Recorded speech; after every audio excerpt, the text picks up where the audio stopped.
Ivana house model, meron itong 154 floor area at meron itong minimum 120 square meter that area. Tara, pasukin natin.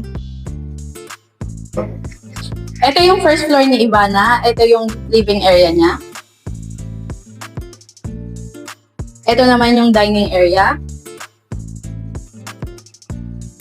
Ito yung magiging lanay space.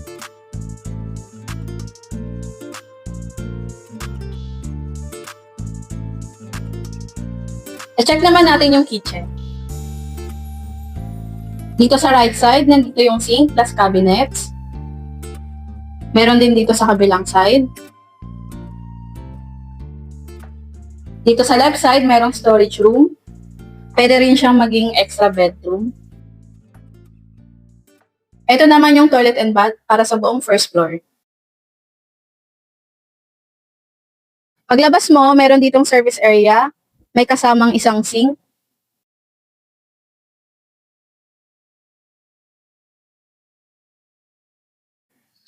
Check naman natin yung second floor ni Ivana. Meron itong 3 bedroom at 2 toilet and bath. Tara! Ito yung first bedroom.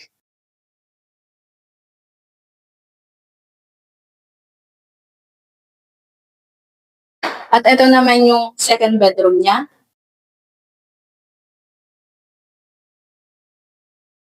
Meron itong small private balcony.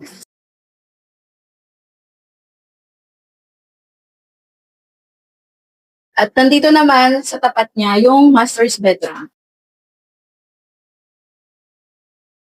Meron itong sariling toilet and bath. At nandito yung access sa malaking balcony.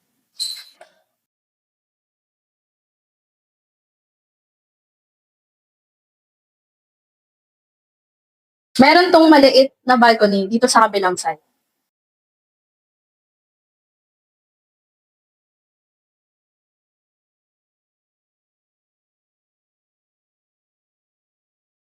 Ito naman yung common toilet and bath para sa buong second floor.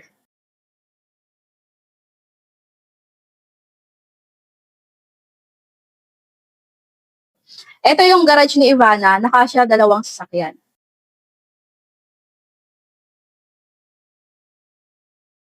So if you're interested, you can call me or message me. Again, this is MJ Almudiel. Anywhere, any budget, I can find you a home that you deserve. See you on the next video.